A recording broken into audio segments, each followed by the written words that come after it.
자, 안녕하세요. AI 에이전트 엔지니어링 11장 개선 루프 살펴보겠습니다. 이전까지 배웠던 에이전트를 살펴보시면 멀티 에이전트는 지속적인 성장이 필요하다라고 했었죠. 그래서 피드백 주도의 메커니즘이 필요하다라고 했었어요. 그래서 이번 장에서는 그런 피드백을 잘 하는 피드백 주도로 계속 성장하는 에이전트를 만드는 방법을 살펴보도록 하겠습니다. 자, 멀티 에이전트 시스템을 만들면은 결국 시스템은 복잡해지기 마련이에요. 복잡한 시스템은 결국엔 상당히 많은 양의 에이전트가 생겨나고, 그럼 그 에이전트가 사용하는 도구들도 많아질 것이고, 그 과정에서 계속 데이터가 왔다 갔다 하면서 브리지도 생길 수 있고, 뭐 다양한 문제가 발생할 수 있죠. 그러면은 그때 우리가 할 수 있는 건 무엇이냐?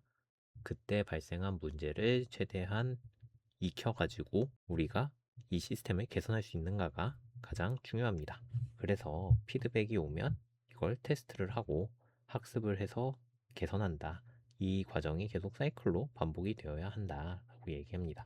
그래서 핵심적인 개념은요, 강화학습처럼 관찰하고 실행한 다음에 보상하는 반복 과정을 시스템화를 해야 합니다. 그래서 이제 조직적으로는 봤을 때 기술뿐만 아니라 엔지니어링, 그 다음에 그 조직관에도 정렬이 필요하다라고 이제 생각하시면 될 것 같아요. 자, 먼저 그 지속적 개선의 주요한 요소 세 가지를 먼저 살펴보겠습니다. 먼저 피드백 파이프라인입니다. 피드백 파이프라인은 목적 자체가 원래 문제를 관찰하고 분석해서 우선순위를 정하는 거예요. 그래서 자동화랑 인간의 판단을 결합해서 피드백을 이제 조금 더 수월하게 만들 수 있는 그런 모양을 주는 거고요. 그 다음에 실험, 통제 환경에서 이제 변경 사항을 검증합니다. 실제로 어떤 아이디어를 냈을 때 요게 반영하려면은 먼저 테스트를 거쳐야 하겠죠. 그래서 데이터 기반으로 리스크를 최소화할 수 있는 방법을 따져주는 게 이제 실험이 되겠습니다. 그리고 지속학습입니다. 지속학습은 이제 앞에서 실험이 성공적이었다면 요거를 이 피드백 시스템을 내부에다가 이식을 해야 되겠죠. 그러면 실시간으로 적응을 할 수 있게 되어야 하는데요.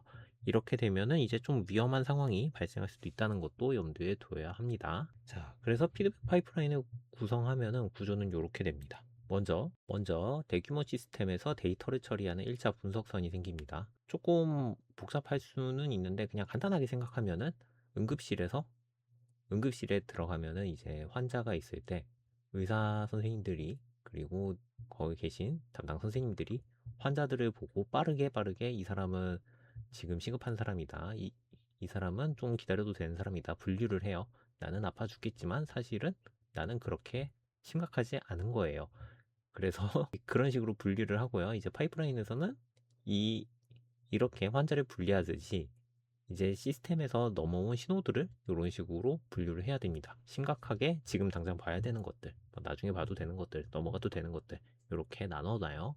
자, 그러면 이제 이 데이터는 어디서 오느냐? 사용자 로그도 있고요. 상호작용했던 기록도 있을 거고요. 에러 메시지도 있을 거고, 그 다음에 사용자가 뭐 채점한 그 만족도 점수도 있을 거고요. 되게 다양한 정보들을 입력을 받습니다. 이 데이터를 이제 다 모았으면은 규칙 기반으로 분류를 하고 이상 탐지를 하거나 클러스터링을 통해서 이제 정리를 하는 거죠. 이때 사용하는 게 DS파이랑 트레이스, APO 같은 도구를 사용합니다. 이렇게 해가지고 데이터를 처리하면 결국에는 실행 가능한 인사이트가 나오고요. 그 다음에 관점의 이 인사이트를 가지고, 보통 인사이트가 문제가 있다 정도로 끝나는 게 아니라 이 문제가 있으면은 이 정도의 심각성을 가지고 있다라고 이제 정리가 돼요. 그러면 이걸 가지고 이제 관점을 정리를 하고요. 이거를 이제 백로그에 추가해서 이제 다음에 어떻게 할지 정리에 들어갑니다. 그래서 이제 보다 보면은 이렇게 피드백 파이프라인 자체도 보시면은 프롬프트, 평가, 피드백이 역점화되고 이제 프롬프트를 정리하는 과정이 반복이 돼요. 앞에서 이제 피드백 파이프라인을 통해 가지고 계속 업데이트가 되듯이 이 피드백 파이프라인 자체도 프롬프트를 통해서 계속 업데이트가 될 수 있다. 요게 조금 특이하다라고 생각을 하시면 될 것 같아요. 요거 예제로 한번 살펴볼게요. 자, 11장 예시입니다. 11장에서 SOC 애널리스트 에이전트 라는 파일을 볼게요. 보시면은 이제 쭉 보면 뭐 다양한 이런 것들 있고, 이제 시스템 프로프트를 볼게요. 당신은 사이버 보안 사고를 대응하는 보안 운영센터 분석가입니다. 뭐 이런 식으로 되어 있어요. 그러면서 이제 보면은 조사 방법으로 뭐 경고를 분석하고 초기 지표를 수집하고 뭐 다양한 방법이 정리가 되어 있죠. 이제 이 프롬프트가 지금까지 있었던 뭐 예시 파일로 정리가 되어서 쭉 내려가면은 아마 자 보시면요, 이 파일은 위협 조사나 사고 대응 로그 분석을 위한 것이기 때문에 이제 추가적으로 뭔가 확인해야 될 사항들이 생기면은 바로 그 정보를 판단해서 얘를 어디로 보내야 될지, 뭐 예를 들면 이걸 받을 때 이걸 피드백 파이프라인이 감지해서 원인을 분석해야 되는 건지 이렇게 판단해서 나눌 수 있게 구성을 합니다. 자, 돌아와서요. 이제 문제를 발견했어요. 그러면은 원인을 파악해야 되겠죠. 그 원인을 파악하는 거를 이제 RCA라고 부릅니다. Root Cause Analysis라는 건데 이제 근본 원인 분석이라는 뜻이에요. 그래서 그 원인이 이제 무슨 원인을 파악을 해야 할까요? 이제 자꾸 꺼지는 이유나 뭐 에러율이 증가했거나 사용자 만족도가 조금 떨어졌다, 뭐 이런 것들도 이제 다 원인을 파악해야 할 원인을 파악해야 할 이슈가 됩니다. 그래서 이제 이 과정이 좀 체계적으로 진행이 돼요. 뭐 워크플로우를 따라서 로그를 분석하고요. 그 다음에 어디서 문제가 생겼는지 좀 표적을 잡아요. 그리고 이게 반복적으로 일어나고 있는지 패턴을 파악합니다. 그래서 이게 결국에는 또 사용자한테는 얼마나 영향을 미치는지 그 영향도 판단을 하고요. 이때 이제 잘 살펴보면요, 문제가 기술적인 게 아니라는 걸 깨달을 때도 있게 돼요. 그래서 뭐 작업 정의가 모호하다거나 조직에서 생각하지 못한 것도 있을 수 있다. 요거 이제 알아두셔야 되고요. 그래서 이때 원인을 발견했으니까 이 원인을 학습하는 기회로 이제 삼는 것이 중요하다라고 생각하시면 될 것 같습니다. 자, 그 다음에 이제 사람이 개입하는 리뷰, 인간 개입 리뷰가 있습니다. 자동화를 해서 물론 문제를 파악할 수도 있겠는데 사람이 가끔씩 판단해야 되는 때도 있어요. 주로 이제 사용자가 입력한 값이 이제 애매모호할 때, 그리고 요 결정에 윤리적인 뉘앙스가 있을 때, 윤리적으로 좀 민감한 문제가 언급되어 있을 때, 그 다음에 처음 보는 엣지 케이스가 나타났을 때, 이제 이렇게 되면은 이제 사람들이 판단을 해야 되겠죠. 그러면은 이제 사람이 판단하는 건 어떻게 판단을 할까요? 이 문제는 사람이 판단해야 한다라고 판단하는 넘기는 기준은 뭘까요? 일단은 시스템이 이제 확신할 수 없을 때, 내가 이거를 판단을 했는데 요게 이제 내가 제대로 판단했는지 모르겠어 라고 이제 시스템이 자가 평가를 했을 때 보통 0.7, 70% 미만일 때 이제 사람한테 넘긴다, 그렇게 생각하시면 되고요. 아니면은 이건 확실하게 문제가 맞는데 요게 이걸 바꿨을 때 이제 서비스에 미치는 영향이 클 때, 이제 이럴 때는 또 사람한테 결정을 받아야 합니다. 이때 주의를 해야 되는 게 사람은 피로를 느끼죠. 사람은 피로를 느끼기 때문에 피곤하지 않도록 일을 적당히 줘야 됩니다. 그래서 전체 문제의 10%도 많다라고 하네요. 10% 미만으로 보내라고 되어 있습니다.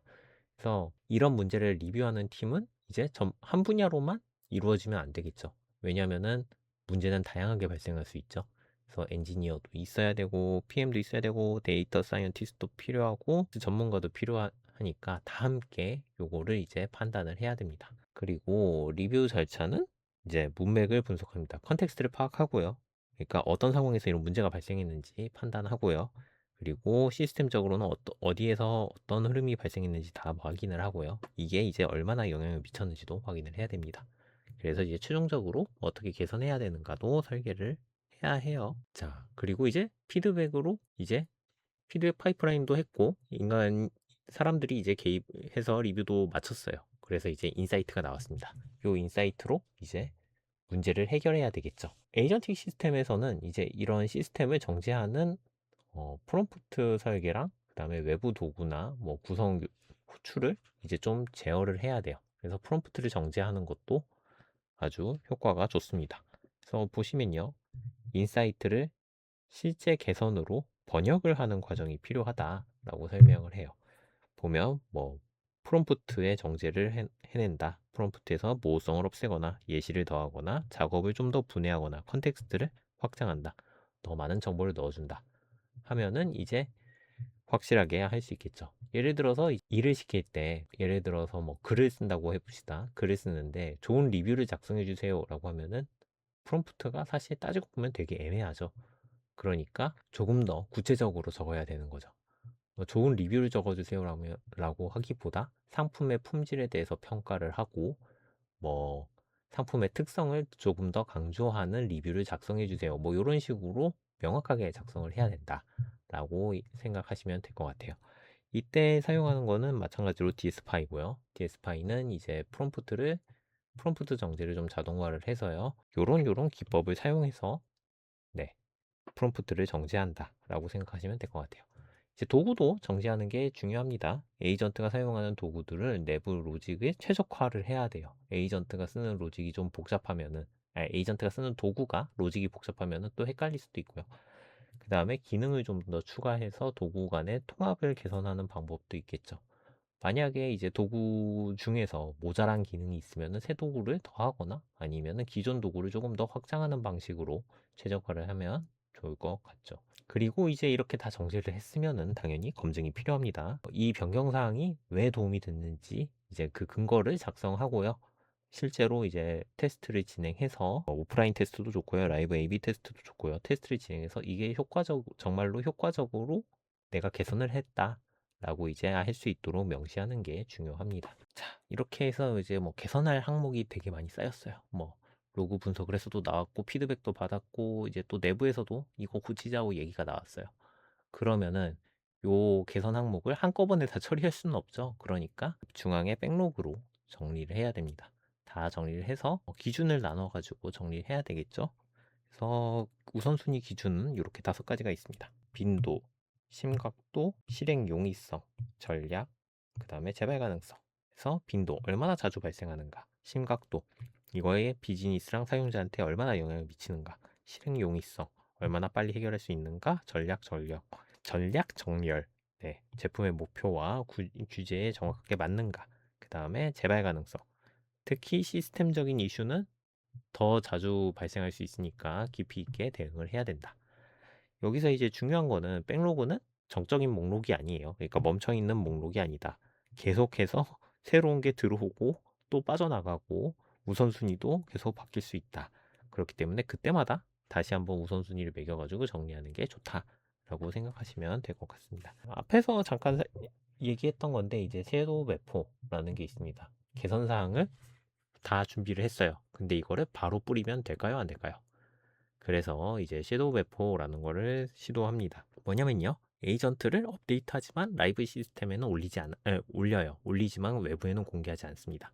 그래서 내가 이걸 에이전트 하나가 답변을 생성할 때 똑같이 옆에서 생성은 하지만 사용자한테 보여주지는 않아요. 대신에 이제 내부에다가만 공유를 해서 이런 결과가 나온다 라고 이제 분석을 하는 거죠. 그렇게 하면 어떻게 되겠어요? 실제로 사용자들이 입력하는 데이터를 얻을 수 있겠죠. 그거에 따른 결과물도 내부에서 확인을 할 수 있을 거고요. 그리고 외부에는 공개가 되지 않으니까 이게 되게 안전하게 사용을 할 수 있죠. 사용자도 이제 예전에 잘 돌아가던 에이전트를 보고 있으니까 큰 문제는 없을 거예요.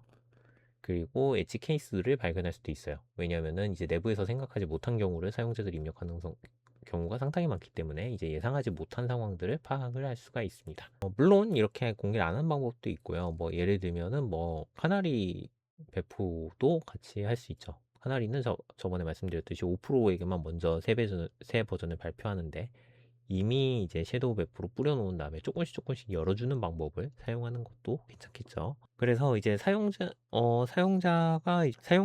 이런 에이전트를 사용할 때 주의해야 되는 게 있는데요. 가끔씩은 이제 에이전트가 사용자한테 역으로 질문하는 경우가 있죠.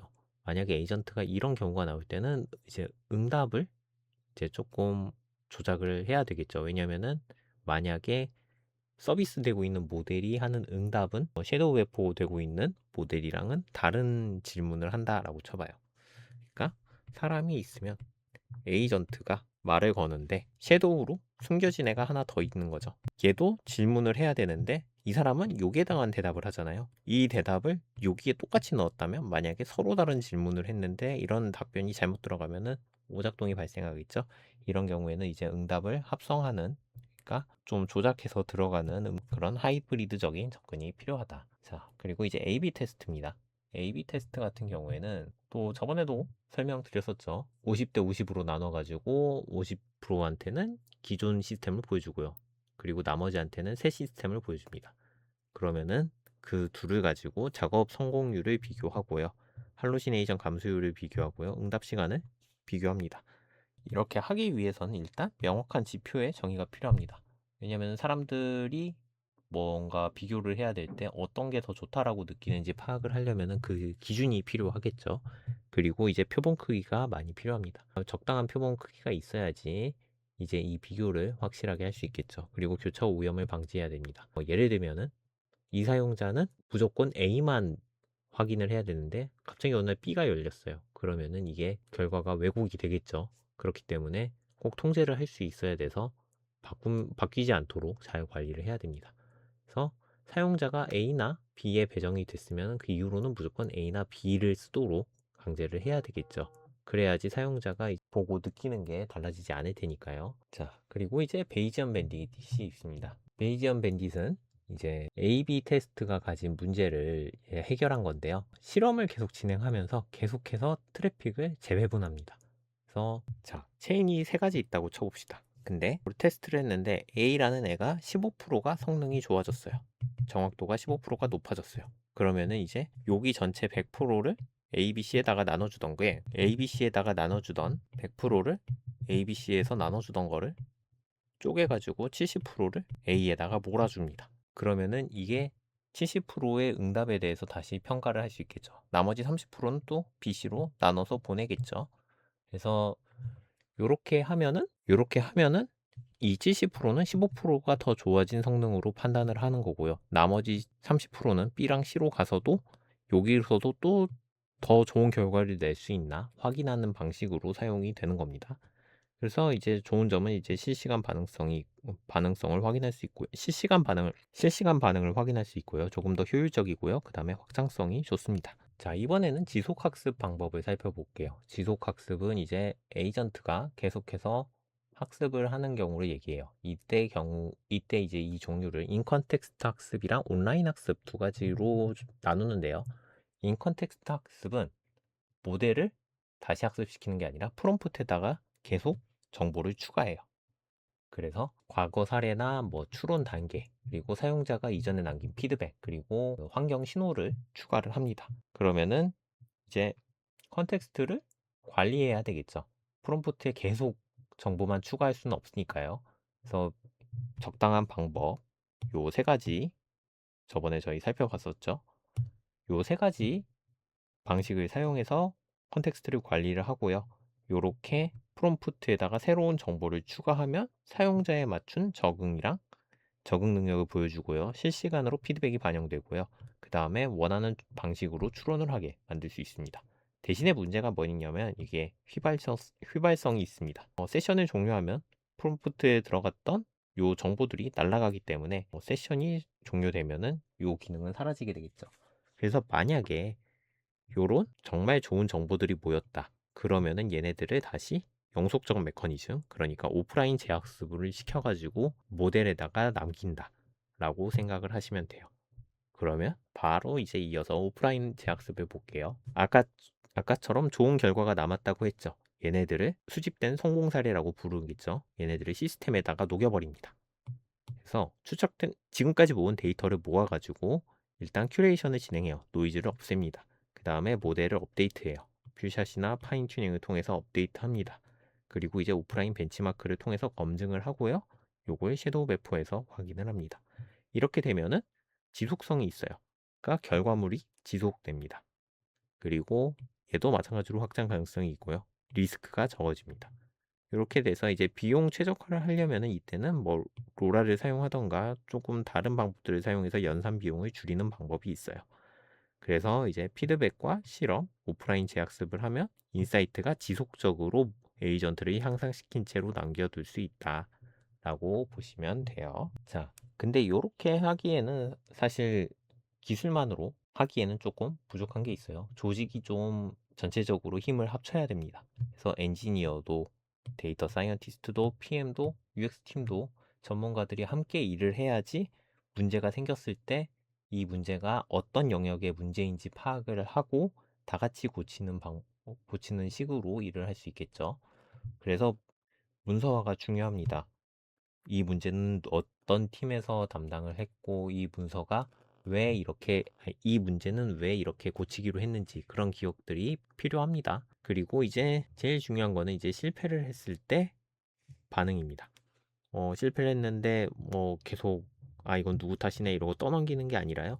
그냥 문제는 문제로 보고 분석을 하는 거죠. 요거 이제 포스트모텀 검시라고 부르죠. 그래서 이제 비난 없이 진행하는 회고를 진행하고요. 이를 통해서 이제 무엇이 잘못됐는지 파악을 하고 앞으로 어떻게 개선하면 되는지 여기서 개선안을 도출합니다. 그리고 이런 과정을 반복해야 돼요. 계속해서 한 번 처리하고 끝나는 게 아니라 지속적으로 반복해서 작게 자주 배포하고 빠른 피드백 루프를 통해서 계속해서 모델의 성능을, 그러니까 에이전트의 성능을 개선시켜 나가면 좋다. 그래서 이제 지속적 개선은 항상 시스템의 설계이자 조직 문화의 문제다. 그래서 피드백 파이프라인이 필요하고 실험 프레임워크를 짜고 지속학습을 도입하고 조직을 정렬하고 문화를 만들어야 합니다. 그래서 실패로부터 배우고 실험으로 검증하고 학습으로 진화하는 자기 개선 시스템을 만드는 것이 좋다가 11장까지의 내용입니다. 수고하셨습니다.